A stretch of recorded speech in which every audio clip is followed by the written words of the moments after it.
at all, and a sense of chaos pervaded the squad room.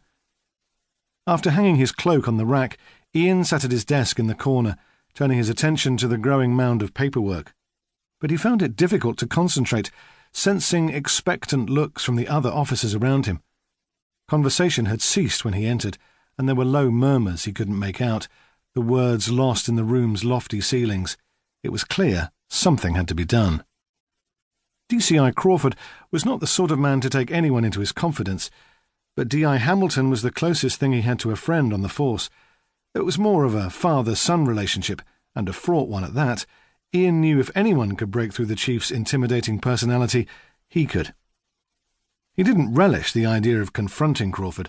His commanding officer's tirades were legendary, and over the years had reduced more than a few recruits to tears.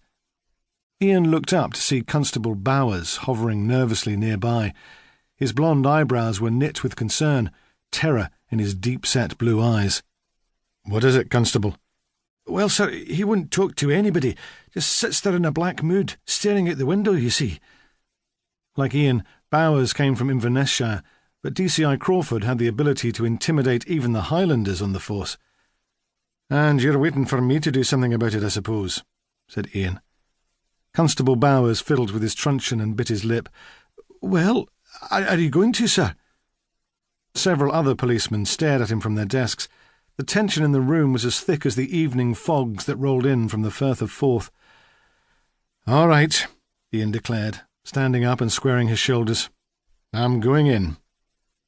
He felt all eyes on him as he strode toward Crawford's office, projecting a confidence he did not feel. The Chief Inspector's office was at the front of the building, separated from the main room by a wooden glass partition, the door facing the larger central chamber. Ian knocked on it crisply and waited. No reply. He looked back at Bowers, whose face had gone a shade paler. "He's in there, sir," the constable said. Ian knocked again, more sharply. Still no response. He took a deep breath and opened the door. He braced himself for reprimand, but the figure slumped behind the desk barely moved to acknowledge his presence. The seat was turned toward the window, so all he saw was the back of the Chief Inspector's bald head over the top of the chair. "Sir?" he said. "Do you know what I hate, Hamilton?" Crawford said, without turning around. "What's that, sir?" "I hate this whole blasted existence. We eat, we sleep, we trudge off to work, return home again only to eat and sleep some more. What's the bloody use? That's what I'd like to know." "We also catch criminals, sir. We make the city a safer place to live." "Do we, Hamilton? Is it really safer?" "I should venture to say so, sir." "How can you tell? Because it feels like a cesspool to me right now."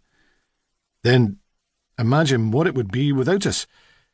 Ian's remark was met with a thin sigh. "I can't really imagine anything at the moment. That's the trouble." "Would you care to talk about it, sir?"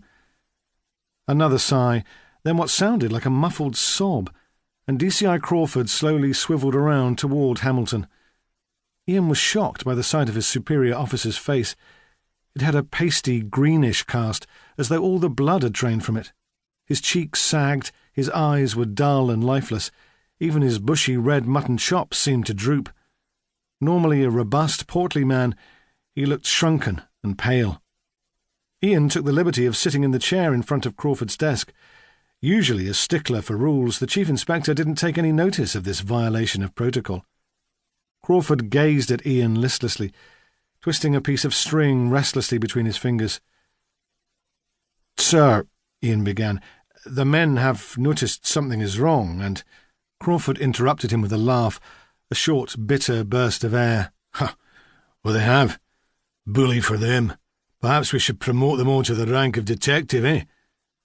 He gave another laugh, but it caught in his throat, becoming a deep, shuddering sob. His body shook as he let his head fall forward to rest on his folded arms. Ian watched Crawford give in to his grief, his large, ungainly body racked with weeping. Ian felt for the man, but he knew the policeman on the other side of the glass partition could hear them, and when D.C.I. Crawford returned to his senses, he would be horrified at the public nature of his breakdown. But for now...